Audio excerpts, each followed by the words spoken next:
예, 몸이 가면 마음도 간다. 몸이 가면 마음도 간다라는 제목으로 하나님 말씀 증거하도록 하겠습니다. 요한복음의 기록 목적은 믿음입니다. 믿음 생기기 위한 거. 요한복음 20장 30절과 31절 보니까 예수께서 제자들 앞에서 이 책에 기록되지 아니한 다른 많은 표적들도 행하셨다고 얘기를 합니다. 근데 31절 보니까 오직 이것만 기록한 이유가 있다라는 거예요. 너희로 예수께서 하나님의 아들 그리스도이심을 믿게 하는 것. 그리고 너희로 믿고 그 이름을 힘입어 생명을 얻게 하는 것. 그러니까 믿게 하는 것. 그리고 그 이름을 힘입어서 생명을 얻게 하는 것. 뭐 같은 얘기죠. 믿고 생명 얻게.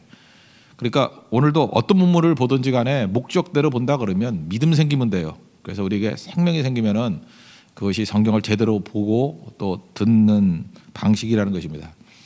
오늘도 이 내용을 통해서 그런 관점에서 이렇게 통독용으로 한번 살피자고요. 우리 첫 번째, 믿음이 어떻게 생기느냐? 예수님과 함께 있으면 믿음이 생깁니다. 그러니까 함께 있으면, 그러니까 몸이 가면 마음도 간다 그러죠. 그러니까 몸이 가는 게 믿음이라는 거예요. 우리 잠깐 이렇게 생각이라고 생각하는데 그게 아니고 몸이 가는 겁니다. 그 예수님이 그 세상 죄를 지고 가는 하나님의 어린 양이다 그랬더니 요한의 제자였대요. 근데 두 사람이 따랐다 그러죠. 그래서 무엇을 구하느냐 그랬더니 어디 계십니까? 그 39절에 보니까 와서 보라 그랬더니 결과적으로 어떤 일이 벌어져요? 가서 계신 데를 보고 그날 함께 거하니, 이게 핵심이에요. 예수님과 함께 거했더니 믿음 생기더라는 거예요. 함께 거하니. 여러분, 복된 사람의 특징이 있습니다. 그 말로는 뭐 오니 안 오니 그러는데 꼭 보면 예배 자리에 가면 그 사람이 있어요. 그러니까 복 받죠. 뭐 가니 안 가니 그러다가도 선지형 현장에 가면은 막차라도 타고 거기 가 있어요. 근데 그 복도 지지도 없는 사람들 보면 다 등록해놓고 가보면 없어. 뭐 때문에 못 왔대. 하여튼 뭐. 근데 못 오는 것도 왜 이렇게 확률적으로 이렇게 많죠? 그러니까 복도 없는 인생이에요. 그러니까 믿음이 안 자라죠. 그러니까 같이 있어야 돼. 몸이 있어야 돼요. 그러니까 기도의 자리도 마찬가지죠. 그 어떤 분은 그러더라고요. 기도회를 빠질 수 없는 이유가 그게 뇌리에 박힌대요. 내가 없을 때 부흥이 일어날까 봐. 그죠? 내가 없을 때 부흥이 일어나고. 여러분들 통탄을 해야 돼요. 뭐 이렇게 좋은 일이 있었다 근데 내가 없었어. 그러면 그 굉장히 나쁜 징조거든요. 왜 좋은 일이 있을 때 내가 없지? 그 한두 번씩 버림받기 시작하면 나중에는 그 쓰레기 돼요. 그러니까 반대로 생각해야죠. 별로 안 좋았었는데 내가 갈 때마다 좋은 게 있다 그러면 하나님 나를 불쌍히 여겨 주신 거죠. 그게 얼마나 중요한 건데. 도마가 뭐 성질이 안 좋아가지고 의심했다. 뭐 그런 것도 있을 수 있지만 가장 중요한 것은 몸이 없었어요. 그 부활의 현장에, 예수님 만난 현장에 몸이 없으니까 의심이 오는 거죠. 그러면 의심 없애야지 하고 결심하는 것보다 더 중요한 건 뭐죠? 항상 몸이 거기 가 있는 거예요. 뭐 성경가 뭔지 뭐 이렇게 맨날 설명 들으려고 그러는데 그 뭐하러 설명을 들어? 가보면 하는 거지. 그렇잖아요. 뭐 간증 듣고 설명 들어서 알아야 얼마나 알겠어요. 그냥 몸이 가는 거죠. 그러니까 그 싹수가 노란 거라고요. 그 왜냐하면 무엇이 복인지 방식을 모르는 거예요. 믿음이 어떻게 생기는지 방식을 모르는 거라고. 그러니까 제자들의 특징이 무엇입니까? 예수님과 같이 지낸 사람들 그렇게 나오잖아요. 사도를 새로 뽑자 그럴 때 사도행전 1장을 보세요. 예수님과 함께 있었던 사람 중에서 그러잖아요. 그러니까 최고의 자격이 뭐예요? 현장에 있었던 사람이에요. 현장. 예수님과 함께 있었던 사람이 새로 뽑히는 사도의 자격이라고요. 그 우리도 죽어라 믿음 생기기 위해서는 현장에 있어야 되는 거 아니겠습니까? 이게 유대인들도 동양이기 때문에 우리하고 성향이 좀 비슷한 것 같아요. 그래서 서양 사람들은요 굉장히 중요하게 여기는 게 고백인 것 같아. 그래서 I'm a Christian, 나는 기독교인입니다. 이렇게 고백하는 게 쉽지가 않아요. 그죠? 그거 막 심사숙고하고 언약의 백성이기 때문에 좀 언약의 계약의 백성이기 때문에 그런 것 같아요. 그래서 그런 말 되게 잘 안 해요. 그래서 서양 사람들이 중요하게 여기는 건 세례 되게 중요하게 여겨요. 세례를 받을까 말까 믿지 않으면 세례 잘 안 받아요. 세례 진짜 중요한 거고 그래서 예식이 되게 중요한 거예요. 그죠? 이렇게 그 선언하고 고백하고 이러는 거. 근데 이게 한국 문화로 오면요 이게 별거 아니거든요. 우린 고백 100번도 해요. 그죠? 그 군대 가면요 초코파이 하나에 세례 한 번씩 받아요. 그래서 이해를 못하죠. 서양 관념에서 이해를 못하는 거예요. 이게 고백이 왜 이러냐? 그러니까 우리는 그렇게 말에 그렇게 큰 무게가 있는 것 같지 않아요. 이게 문화거든요. 저는 이것도 뭐 그렇게 나쁘다고 생각하지 않아요. 우리 민족성이 그런 걸 어떻게 할 거예요? 그래서 우리는 말을 별로 믿지 않아요. 말을. 여러분 재미있는 표현이 있지 않습니까? 내가 그리스도인이 되었다 이렇게 표현 안 해요. 내가 예수 믿는다 이렇게 표현 잘 안 하고 그 교회 다닌다 이런 표현만 있어요. 그죠? 교회 다닌다 이거 막 시비 거는 목사님들 있죠. 교회 다니는 게 아니라 예수를 믿는 거다. 그런데 그게 마음이 편하지가 않아. 그냥 교회 다닌다. 그러면 예수 믿는 거예요. 석가모니를 믿는다 이렇게 말하는 걸 제가 걸고 봐서 절에 다닌다.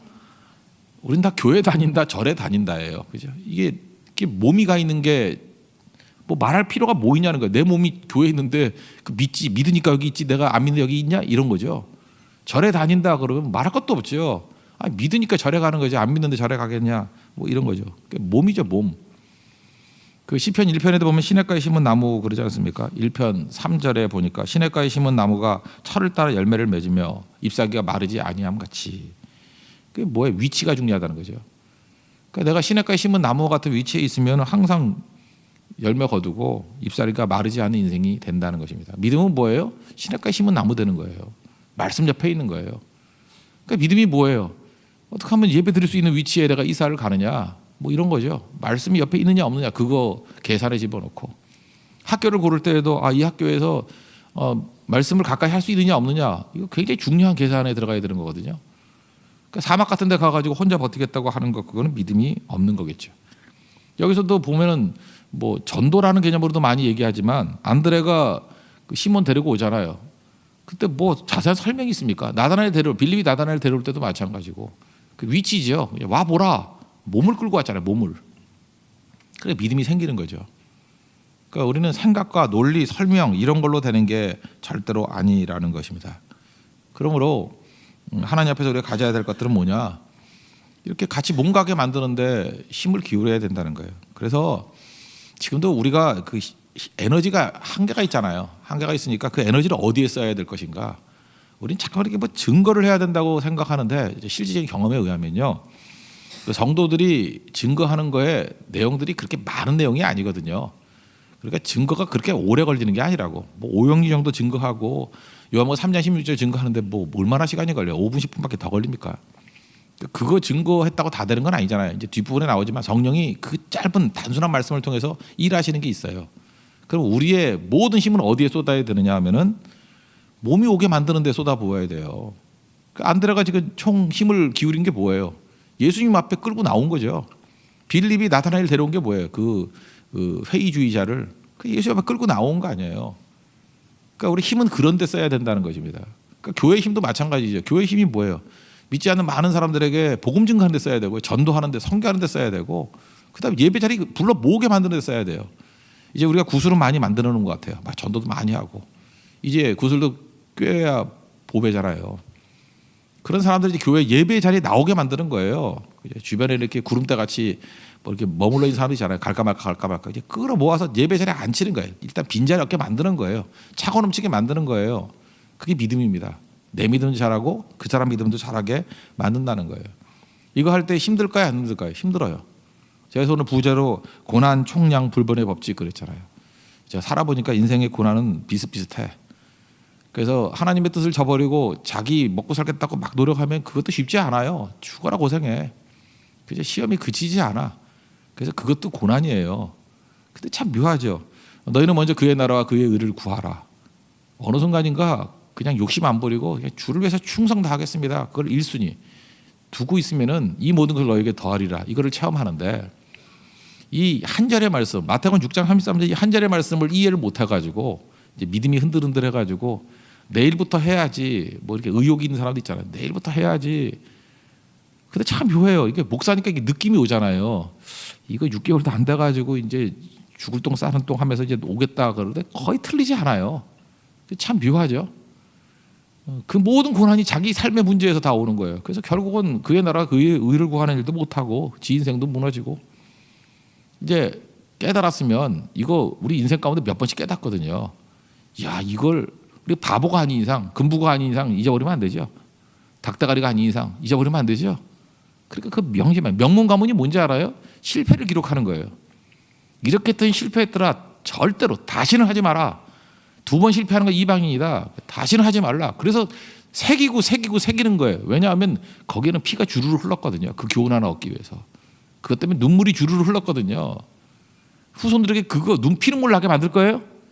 그러니까 피눈물의 증거의 대가를 가지고 후손에게 물려주는 거예요. 이건 피로서 증거하는 얘기다. 눈물로서 증거하는 얘기다. 다시는 이런 닭다가리 짓 하지 마라. 그죠? 이거 붙들어야 된다. 그게 세워지면 그게 기독교 명문 가문이 돼가는 거예요. 그러니까 넘어져도 괜찮습니다. 그거 안 한 사람 없어. 다 넘어졌었어요. 그러니까 또 붙드는 거죠. 또 붙드는 거. 그리고 나아가는 거죠. 하나님 앞에 그 모습이 꼭 필요하다는 것입니다. 결코 포기하지 마십시오. 이 일에 포기하지 말고 우리 모든 힘을 여기다 쏟아 부으면 하나님께서 그저 믿음 가운데 우리를 이끌어 가시는 굳건한 믿음으로 사는 일들이 벌어지게 된다는 것입니다. 어제 말씀 나왔지만 포기하면 편해지는 게 아니에요. 포기하면은 다운그레이드 돼버려요. 교회도 바닥으로 떨어지고요. 이상하게 그 혹대 놓으면 평안할 것 같지만 그 다음에 내부 문제가 막 생겨요. 막 지들끼리 싸우고 상처 있고. 고난 총량의 법칙 똑같아요. 고난 총량의 불변의 법칙이에요. 이거는 똑같아요. 근데 고난이 비슷하면은 이제 포기하지 않고 버티면은 힘들 것 같죠. 하나님께서 막 도와주시고요. 피할 길 주시고 성령으로 기름 부어 주시고 그러니까 타오르게 하소서. 그죠? 주 영광 위에서 타오르는 인생이 된다. 타오르는 교회, 불타오르는 교회가 된다는 것입니다. 믿음은 여기서 나오는 거예요. 그러면 우리의 내 몸이 항상 하나님의 일을 하는 데 있고 또 우리 건재들 많은 사람들을 그 자리에 동참시킬 수 있는 우리 하나님의 거룩한 백성 되기를 바랍니다. 그리고 두 번째 믿음이란 건 뭐냐 하면 전제가 주가 일하신다는 게 전제예요. 주가 일하시는 거니까 그러니까 성령의 역사라 그럴 수 있죠. 지금이야 뭐 주가 일하신다는 게 주로 성령이 일하시는 거니까 그러므로 단순하게 순종해도 된다는 거예요. 그러니까 주가 일하는 거를 빼버리니까 내가 일하는 거에 우리 익숙해져 있잖아요. 내가 해야 되니까 단순해서 될까 이런 생각이 들어요. 좀 세련돼야 되고 복잡해야 되고 멋있어야 되고 그래야 사람들이 모이니까. 왜? 우리는 그 루저를 구원하는 거에 익숙하지가 않아요. 이제 위너를 구원하는 거에 익숙해 있으니까. 우리는 위너들 다 그러잖아요. 하다못해 그렇잖아요. 옷도 좋은 거 사잖아요. 물건도 좋은 거 사잖아요. 서비스도 좋은 거 하잖아요. 호텔도 좋은 데 가려고 그러잖아요. 이게 루저예요? 위너들의 길들이지. 결혼할 때도 작은 것보다 큰 걸 좋고 뚱뚱한 것보다 날씬한 거 좋고 머리 나쁜 것보다 머리 좋은 게 좋고 돈 없는 것보다 돈 많은 게 좋고 못생긴 것보다 잘생긴 게 좋고 눈 작은 것보다 큰 게 좋고 기분 나쁘다 그만할래. 뭐 그런 거 아니에요. 전부 다. 우리 다 그러잖아요. 뭐 말은 안 하지만 그러니까 교양이 있으니까 말은 안 할 뿐이에요. 근데 선택할 때 보면 다 그렇게 선택하잖아요. 그게 우리 몸에 익숙해져 있다고. 그러니까 뭘 하려고 그러면은 단순해서는 안 된다는 생각을 하는 거예요. 이게 단순해서는 안 되는, 단순한 거 하면 미련하다 그래. 그럼 미련한 짓을 왜 하느냐고. 그런데 복음 자체가 단순하잖아요. 얼마나 단순해. 와보라밖에 더 있어요. 와보라. 몸 끌고 나오는 거. 단순한 복음 증거예요. 굉장히 짧은 증거. 그래서 우리는 꾸밀라 그래요. 자꾸만. 꾸밀라 그러는 이유가 뭐냐 하면은 전제가 이거예요. 이런 말 해가지고 설득력이 있네. 우리 설득력에 대해서 너무 많이 얘기를 하는. 최고의 설득력은 성령입니다. 성령이 도와주시면 설득력이 있는 거예요. 성령은 매력이거든요. 우리 마음을 변화시키는 힘이 있다고. 최고의 설득력은 성령이라니까요. 성령 의지하고 나가는 게 최고의 설득력이라고요. 그래서 여기 보니까 단순하고 정직할 수 있어요. 여기 빌립이 보니까요. 특별히 그 45절 보니까 빌립이 나다나엘을 찾아 이르되 있는 그대로 얘기하는 거예요. 모세가 율법에 기록하였고 여러 선지자가 기록한 그 일을 우리가 만났으니 여기까지만 얘기하면 좋겠는데 이걸 또 얘기해요. 요셉의 아들 나사렛 예수니라. 우리는 별 느낌이 없지만 그래도 하도 읽어서 알죠. 이 나사렛이라는 말이 좋은 말이 아니라는 거예요. 나사렛이란 말이 사랑받을 말이 아니라는 거예요. 우리 뭐 동네를 치면 너 어디 사니? 그러면 청담동 살아, 뭐 압구정동 살아. 그러면 잘 사는 동네니까 말하죠. 근데 내가 어디라고 얘기는 안 할게요. 하여튼 얘기하면 그 동네 별로 안 좋은 동네였다는 이미지. 그래서 이름도 바꿔버려서 그 동네 이름을. 그죠? 옛날 같으면 난곡 이런데. 이름 바꿨잖아요 지금. 그 이름만 듣는 순간에 철거민들 가는데 뭐 이런 게 있었거든. 이미지가. 나사렛이 그런 거예요. 그러니까 나사렛이라는 이름을 말하지 않아도 되거든요. 그냥 여기까지 얘기하면 되잖아요. 그 율법에 기록되었고 여러 선지자가 기록한 그 일을 만났다. 그래도 되는데 그냥 소박하게 다 얘기해요. 나사렛 예수니라. 이 나사렛이라는 땅이 얼마나 소외된 땅이냐면요. 그 헤롯 대왕, 예수님 그 2살 이하 다 죽이려 했던 헤롯의 아들 중에 아켈라오라고 있었어요. 아켈라오가 학정을 했습니다. 그래서 로마 황제가 이렇게 임명하는 왕이니까 너 임마 정치를 그따위로 하면 되냐? 그래서 쫓아내 버렸어요. 그래서 귀향을 보냈습니다. 귀향 보낸 데가 어디냐? 갈릴리예요. 그러니까 갈릴리의 이 나사렛 이 동네의 특징은 귀향지예요. 귀향 보내는데. 그리고 헤롯 안디바라 그러죠. 안티파스, 헤롯 안티파스. 얘도 또 문제가 있었어요. 그래서 귀향 보냈는데 어디를 보낸지 알아요? 갈릴리예요. 이게 기록에 계속 반복이 된다고. 그래서 갈릴리는 귀향지예요. 그냥 귀향 보낼 때 보내는 거예요. 그래서 같은 요한복음인데 요한복음 7장 52절을 보면요. 그들이 대답하여 이르되 너도 갈릴리에서 왔느냐. 이거 굉장히 비하하는 얘기거든요. 너도 갈릴리에서 왔느냐. 찾아보라. 갈릴리에서는 선지자가 나지 못하느니라. 이거 어딜 찾아봐. 이런 거 없어요. 근데 찾아보라. 이 찾아보라는 게 뭐냐? 문설 찾아보라는 게 아니라 주변에 한번 인물들을 봐오라는 거예요. 갈릴리에서 무슨 선지자가 나오느냐? 거기는 인물 나오는 데 아니야. 그러니까 이게 굉장히 비하되는 얘기거든요. 이거 빌립이 몰랐겠어요? 그런데도 불구하고 소박하게 증거할 수 있는 이유가 무엇입니까? 하나님이 일하시기 때문에, 주가 일하시기 때문에. 그래서 있는 모습 그대로. 우리가 예수님 앞에 이렇게 있는 모습 그대로 나온다는 건 믿음이거든요. 소박한 얘기, 정직한 얘기, 부족한 모습. 그렇지만 그 위에 성령께서 일하시고 주가 일하시면 능히 능력 가운데 설 수 있다라는 것. 그래서 그걸 깨닫게 된다라는 것입니다. 그러므로 우리가 하나님이 일하신다는 거 이거 꼭 믿고 나가는 거예요. 그래서 이런 거예요. 이게 뭐 선교 같은 거 할 때 이게 좀 사람들이 좀 부족한 사람들이 많이 모여 있어. 그때 하나님께서 원하시는 게 뭘까요? 이렇게 약하고 지혜 없는 사람을 통해서 내가 일하면 된다라는 걸 보여주는 거예요. 분명히 그런 일이 벌어지죠. 그럼 빨리 기록을 해놓으라고요. 그렇지. 약한 사람을 통해서 하나님이 일하시는구나.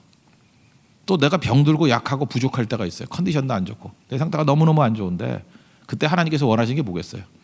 너 약해도 내가 함께하면 강함 될 수 있어. 그건 벌써 이제 믿음이 생기죠.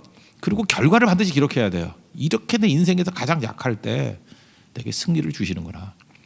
그러므로 다시는 내 약함 때문에 절망 안 하고 문제는 God works. 하나님이 일하시는지 안 하시는지.